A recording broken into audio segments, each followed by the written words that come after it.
श्री कृष्ण इस संसार की प्रत्येक वस्तु को प्रदान करने की सामर्थ्य रखते हैं।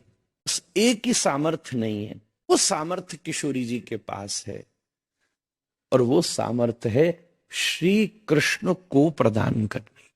किशोरी जी प्रसन्न हो जावें तो श्री कृष्ण को प्रदान करें। बस लौल्य मात्र मूल्य केवलम कोटि जन्म सुकृत न लभ्यते, रूप गोस्वामी पाद का श्लोक है। दिव्य प्रेम में भगवत प्राप्ति की तीव्र उत्कंठा उत्पन्न होती है। श्री प्रिया जी की दृष्टि पड़े, बच्चा रो रहा हो, यदि सभा में मैया उसको बहुत प्रयासों से प्रसन्न करने का प्रयत्न करती है, खिलौना दिखावे, कभी मुंह बनावे, जीभ निकाले, चुटकी बजावे, हाथ घुमावे, अनेक प्रयास के पश्चात भी अगर वो बालक अपना बिलाप खत्म नहीं करता, तब उसके पास कोई साधन नहीं बचता। तब वो एकांत में बैठकर अपनी कंचुकी का उन्मीलन करके निज स्तन उस बालक के मुख में प्रदान कर देती है, और चुसुर चुसुर चुसुर चुसुर उस दुग्ध का आस्वादन करके वो बालक एकदम शांत और प्रशांत दोनों हो जाता है। तदनुसार ही किशोरी जी का परम आश्रय इसी रूप में जीव के भीतर परिणत होता है।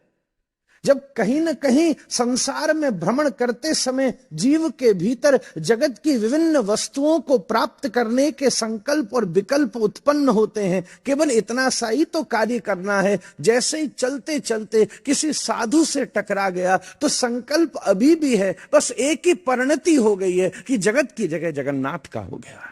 संकल्प के विधान में मात्र एक ही परिणति हुई है। अरे तुम तो ठीक थे, क्या हुआ? अरे उस मेले में गए थे, किसी ने छींक दिया, वायरल हो गया।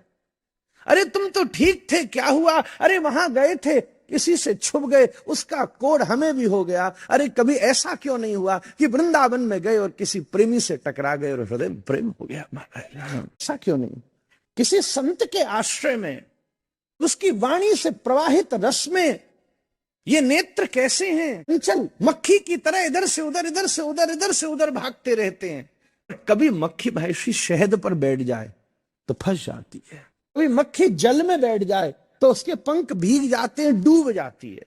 ऐसे ही सगुण साकार धमाकृत भगवान का स्वरूप कथा के प्रवाह में विगलित रहता है, प्रवाहशील रहता है। ये नेत्र भी इस संसार में मक्खी की तरह गुण दोष मल और फूल दोनों की तरफ आकर्षित होते हैं, पर साधु क्या करता है? इन नेत्रों की मक्खी को तरल कथा में डुबो देता है। जब ये नेत्र फंस जाते हैं, प्रयास के बाद भी अन्याभिलाषिता शून्यम, स्वाभाविक रूप से अन्य की अभिलाषा समाप्त हो जाती है। अन्य की अभिलाषा समाप्त होते ही जब भगवदीय अभिलाषा उदित होती है, हृदय में तीव्र लौल्यता प्रकट होती है।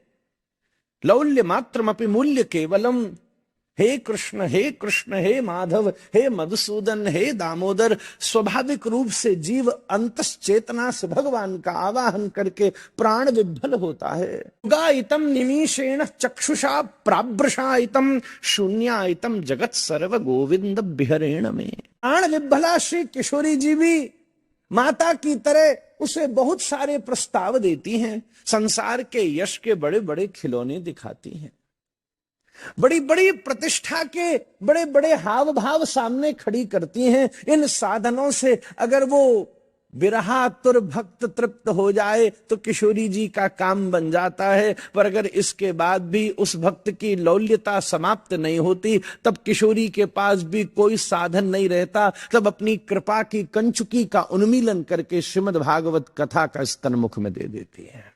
भी जीव के हृदय में उसकी दिव्यता की अनुभूति होती है। यही है श्रीमदत्व, यही है श्रीमदाततम। परिपूर्ण रूप से प्रिया का ही परम आश्रय श्याम सुंदर को